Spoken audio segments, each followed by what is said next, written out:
Ngayong araw nga pala ay nag-crave ako sa fried chicken kaya nagpabili ako kay mister at kinulit ko siya para lumabas. Nang malaman nga ng aso na kami ilalabas ng bahay, dali-dali siyang sumili para sumama. Akala ng aso hindi siya isasama kaya nagalit siya. Eto nga si mister na mahilig manghingi ay kahit sirang tabo ay hiningi niya. Napakababaw nga ng kaligayahan ni mister dahil sa tabong sira na binigay sa kanya ito ang tuwa na. Habang yung aso namin ay nainip, nakakaantay sa amin para sumama.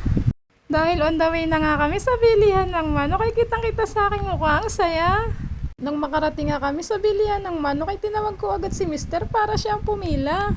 Buti na lang at kukunti ang pila sa bilihan ng manok. Siya nga pala mga ate, naalala ko nga pala si Ivana, dito nga rin pala bumili ng manok. Ano nga pala ni mister kung sino daw magbabayad ng in-order kong manok? Ang hindi niya alam ay siya ang pagbabayarin ko. Ito nga po. Ito po. Tsaka po. Ito ko yan to. Ito po yun. Apo. Tsaka po isa na ito. Katapos nga pala naming makabili, agad na rin kaming umuwi at sumakay na rin kami ng kalesa.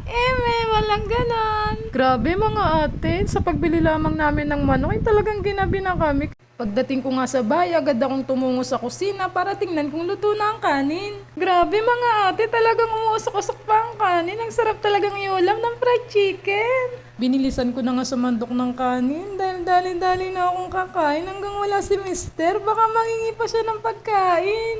Grabe mga ate, nalungkot nga ako bigla sa fried chicken na aking nabili kasi puro breading. Pero mga ate, aminin natin na kahit ganyan ng fried chicken sa 5 star ay masarap pa rin. Yun nga mga ate, dahil nag-success tayo sa aking cravings, hanggang dito na muna ang aking video. Bye-bye!